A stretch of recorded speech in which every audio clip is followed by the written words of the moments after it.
Pierre de Bocosel de Chastelard, French poet, was born in Dauphiné, a scion of the House of Bayard, grandson of Chevalier de Bayard. His name is inseparably connected with Mary, Queen of Scots, for whom he conceived an insane passion. For the service of the Constable Montmorency, Chastelard, then a page, passed to the household of Marshal Damville, whom he accompanied in his journey to Scotland in escort of Mary. He returned to Paris in the Marshal's train, but left for Scotland again shortly afterward, bearing letters of recommendation to Mary from his old protector, Montmorency, and the regrets addressed to the Queen Dowager of France by Pierre Ronsard, his master in the art of song. He undertook to transmit to the poet the service of plate with which Mary rewarded him, but he had fallen in love with the Queen, who is said to have encouraged his passion. Copies of verse passed between them. She lost no occasion of showing herself partial to his person and conversation. The young man hid himself under her bed, where he was discovered by her maids of honor. Mary pardoned the offense,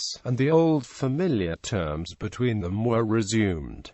Chastelard was so rash as again to violate her privacy. He was discovered a second time, seized, sentenced, and beheaded the next morning. He met his fate valiantly and consistently, reading, on his way to the scaffold, his master's noble hymn de la Mort, and turning at the instant of doom towards the palace of Holyrood, to address to his unseen mistress the famous farewell, adieu, toi si belle si cruel, qui me tuesday occasion y puissance diema. This at least is the version of the memoirs of Brangham, who is, however, notoriously untrustworthy. But for his madness of love, it is possible that Chastelard would have left no shadow or shred of himself behind. As it is, his life and death are of interest as illustrating the wild days in which his lot was cast.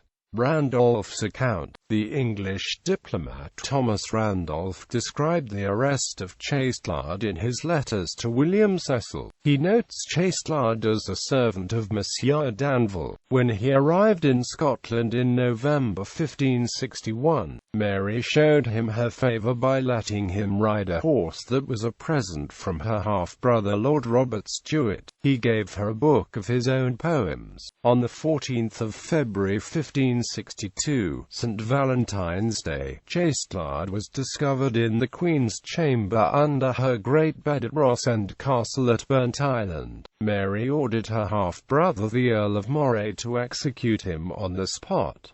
But instead the unfortunate poet was taken to St. Andrews. Randolph read that Chastelard had made a similar attempt at Holyrood House.